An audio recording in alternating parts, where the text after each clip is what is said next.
Hello friends, ನೀವೊಂದು ಗಮನಿಸಿರ್ಬೋದು. ಈ ಪ್ರೀಮ್ಯಾಚರ್ ejaculation ಸಲುವಾಗಿ ಜನ ಅನ್ನೆಸೆಸರಿ ಮೆಡಿಸಿನ್ ತೊಗೊಳ್ಳೋದು, ಅನ್ನೆಸೆಸರಿ ವಿಚಾರ ಮಾಡೋದು, ಡಿಪ್ರೆಷನ್ ಆಗೋದು, ಆ್ಯಂಗ್ಸೈಟಿ ಮಾಡ್ಕೊಳ್ಳೋದು, ಏನೇನೋ ಮೆಡಿಸಿನ್ ಯೂಸ್ ಮಾಡ್ತಾ ಇದ್ದಾರೆ. ಆ್ಯಕ್ಚುಲಿ ಅದಕ್ಕೆ ಏನೂ ಟ್ರೀಟ್ಮೆಂಟ್ ಬೇಕಾಗಿಲ್ಲ. ಅದೊಂಥರ ಸೆಕ್ಷುವಲ್ ವೀಕ್ನೆಸ್ ಅದು. ಅಂದರೆ ಏನಾಗುತ್ತೆ, ನಾವು ಮಾಸ್ಟರ್ಬೇಷನ್ ಮಾಡಿನೋ ಅಥವಾ ಜಾಸ್ತಿ ಅದ್ರ ಬಗ್ಗೆ ವಿಚಾರ ಮಾಡಿ ಬ್ರೈನ್ನಿಂದ ಸಿಗ್ನಲ್ ಕೊಟ್ಟಿರ್ತೀವಿ ಅದಕ್ಕೆ, ನೀವು ಹೊರಗೆ ಬಾ ಅಂಥೇಳಿ. ಆ ಸಿಗ್ನಲನ್ನು ಕಟ್ ಮಾಡಿಬಿಟ್ರೆ ಆಟೋಮೆಟಿಕ್ಕಾಗಿ ಅದು ಕಂಟ್ರೋಲಿಗೆ ಬರುತ್ತೆ. ಅದು ಬಿಟ್ಟು ಅನ್ನೆಸೆಸರಿ ಯಾವುದಾದ್ರು ಓವರ್ ಎಕ್ಸೈಟ್ಮೆಂಟಲ್ಲಿರ್ತಾರೆ, ಏನು ಟ್ಯಾಬ್ಲೆಟ್ ತೊಗೊಂಬಿಟ್ರೆ ಅದು ನಿಲ್ಲುತ್ತೆ ಅನ್ನೋದೊಂದು ಅವ್ರಿಗೆ ಭಾಳ ಒಂದು ಭರದಿಂದ ಅವ್ರು ಏನು ಮಾಡ್ತಾರೆ, ಯಾವಾಗಲೂ ಅದ್ರ ಬಗ್ಗೆನೇ ವಿಚಾರ ಮಾಡ್ತಿರ್ತಾರೆ. ಅದನ್ನು ಹೇಗೆ ತಡಿಬೇಕು. ಇಂಟೆನ್ಷನಲ್ಲಿ ಅವರು ಆ ಥರ ಅದನ್ನು ವಿಚಾರ ಮಾಡೋದ್ರಿಂದ ಏನಾಗುತ್ತೆ, ಬ್ರೈನಿಗೆ ಸಿಗ್ನಲ್ ಹೋಗ್ಬಿಡುತ್ತೆ, ನೀವು ಹೊರಗಡೆ ಬಾ ಅಂಥೇಳಿ. ಸೊ ನೀವು ಅರ್ಥ ಮಾಡ್ಕೊಳ್ಳಿ, ಅದು ಹೇಗೆ ನಿಲ್ಲುತ್ತೆ. ಅದಕ್ಕೆ ನೀವು ನೋಡಿ, ಅದಕ್ಕೆ ಟ್ರೀಟ್ಮೆಂಟೇ ಇಲ್ಲ. ಅದಕ್ಕೆ ಸೈಕೋಥೆರಪಿ ಅಂತಾರೆ, ಕೌನ್ಸ್ಲಿಂಗ್ ಅಂತಾರೆ, ಯಾವುದ್ಯಾವುದೋ ಬ್ರೈನಿಗೆ ಕಂಟ್ರೋಲ್ ಮಾಡೋ ಮೆಡಿಸಿನ್ಸ್ ಕೊಡ್ತಾರೆ. ಅದು ಬೇಕಾ ಫ್ರೆಂಡ್ಸ್? ಬೇಕಾಗಿಲ್ಲ. ಸಿಂಪಲ್ ಚಿಕಿತ್ಸೆ ಇದೆ ಅದಕ್ಕೆ. Just control your mind. ಅದಕ್ಕೆ ಹೊರಗಡೆ ಬರೋ ದಾರಿ ಗೊತ್ತಿದೆ.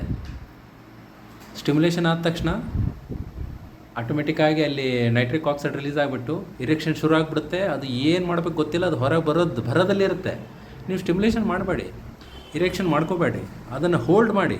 ಅದನ್ನು ಹೋಲ್ಡ್ ಮಾಡೋದ್ರಿಂದ ಮನಸ್ಥೈರ್ಯ ಬರುತ್ತೆ, ಮನಸ್ಸು ಕಾಮ್ ಆಗುತ್ತೆ, ಬಾಡಿಗೆ ಶಕ್ತಿ ಬರುತ್ತೆ. ಅದು ಬರೋದ್ರಿಂದ ಏನಾಗುತ್ತೆ, ಅದು ಹೋಲ್ಡ್ ಆಗೋಕ್ಕೆ ಶುರು ಆಗುತ್ತೆ. ಅದಕ್ಕೆ ನೀವು ಮರೆಸ್ರಿ, ಅದು ಯಾವ ರೀತಿ ಹೊರಗೆ ಬರ್ತಾಯಿದೆ, ಅದಕ್ಕೆ ಆ ದಾರಿ ಗೊತ್ತಿಲ್ಲ. ಆ ಥರ ಅದನ್ನು ಸ್ವಲ್ಪ ದಿನ ಹೋಲ್ಡ್ ಮಾಡೋದು ಕಲೀರಿ. ಓವರ್ ಸೆಕ್ಷುವಲ್ ಎಕ್ಸೈಟ್ಮೆಂಟಲ್ಲಿ ನೀವು ಕಂಟಿನ್ಯೂಸ್ ಆಗಿ ಅದ್ರ ಬಗ್ಗೆ ವಿಚಾರ ಮಾಡಿದ್ರೆ ಏನಾಗುತ್ತೆ ಫ್ರೆಂಡ್ಸ್, ಬರುತ್ತೆ. ತಡ್ಕೊಳ್ಳಿ, ವೆಯ್ಟ್ ಮಾಡಿ, ಫೈಟ್ ಅದೊಂದು. ಇದನ್ನು ಮಾಡೋದು ಬದಲು ನೀವು ಅನ್ನೆಸೆಸರಿ ಪ್ರೀಮ್ಯಾಚರ್ ಎಜಾಕ್ಯುಲೇಷನ್, ಶೀಘ್ರ ಸ್ಖಲನ ಸುಮ್ಮನೆ ಟೆನ್ಷನ್ ತಗೋಬೇಡಿ. ಏನೂ ಟ್ರೀಟ್ಮೆಂಟ್ ಇಲ್ಲ ಅದರಲ್ಲಿ. ಜಸ್ಟ್ ಇರೆಕ್ಷನ್ ಇದೇನೋ ಇಲ್ಲೋ ಚೆಕ್ ಮಾಡ್ಕೊಳ್ಳಿ. ಇರೆಕ್ಷನ್ ಇದೆನಾ, ಅದನ್ನು ಹೋಲ್ಡ್ ಮಾಡ್ಬೋದು, ಆರಾಮಾಗಿ ಹೋಲ್ಡ್ ಮಾಡೋದು. Train your mind. ಅದಕ್ಕೆ ಒಂದು ಟ್ರೈನಿಂಗ್ ಇದೆ. ಅದಕ್ಕೆ ವೈದ್ಯರ ಸಲಹೆ ಭಾಳ ಮುಖ್ಯ. ಸುಮ್ಮನೆ ಗುಳಿಗೆ ಅಂದರೆ ಆ ಥರ ನಿಲ್ಲಲ್ಲ. ಅದು ನಿಲ್ಲಿಸೋ ರೀತಿ ಇದೆ. ಆಮೇಲೆ ಇರೆಕ್ಷನ್ಗೆ ಸರಿ ಮಾಡ್ಕೊಳ್ಳಿ. ಅದು ನಾನು ಹೇಳಿಬಿಟ್ಟಿನಿ, ಇರೆಕ್ಟೈಲ್ ಡಿಸ್ಫಂಕ್ಷನ್ ಯಾವ ರೀತಿ ಸರಿ ಮಾಡ್ಕೋಬೇಕು, ಯಾವ ರೀತಿ ನೈಟ್ರಿಕ್ ಆಕ್ಸೈಡ್ ರಿಲೀಸ್ ಆಗುತ್ತೆ, ಡೈಜೆಷನ್ಗೆ ಹೇಗೆ ಲಿಂಕ್ ಇದೆ, ಅದು ಹೈಪೋಥಾಲಮೋ ಪಿಟ್ಯೂಟರಿ ಗೊನಾಡಲ್ ಆಕ್ಸಿಸ್ ಏನದು, ಟೆಸ್ಟೋಸ್ಟೆರಾನ್ ಯಾಕೆ, ಅದು ಯಾವ ರೀತಿ ಬೂಸ್ಟ್ ಆಗುತ್ತೆ, ಸಪ್ಲಿಮೆಂಟ್ ಯಾವ ರೀತಿ, ಅದನ್ನು ಅರ್ಥ ಮಾಡ್ಕೊಳ್ಳಿ ಕಾನ್ಸೆಪ್ಟ್ನ. ಅನ್ನೆಸೆಸರಿ ಓವರ್ ಸೆಕ್ಷುವಲ್ ಸ್ಟಿಮ್ಯುಲೇಷನ್ ಮಾಡಬೇಡಿ. ಇದು ಮಾಡೋದ್ರಿಂದ ಅದು ಆ್ಯಕ್ಟಿವೇಟ್ ಆಗುತ್ತೆ, ರೆಡಿ ಆಗಿಬಿಟ್ಟಿರುತ್ತೆ. ಅದು ಅರ್ಥ ಮಾಡ್ಕೊಳ್ಳಿ. ಇದ್ರ ಬಗ್ಗೆ ಏನಾರು ಡೌಟ್ ಇತ್ತಂದರೆ ನೀವು ಮೆಸೇಜ್ ಮಾಡಿ. Educate your self. ಧನ್ಯವಾದಗಳು.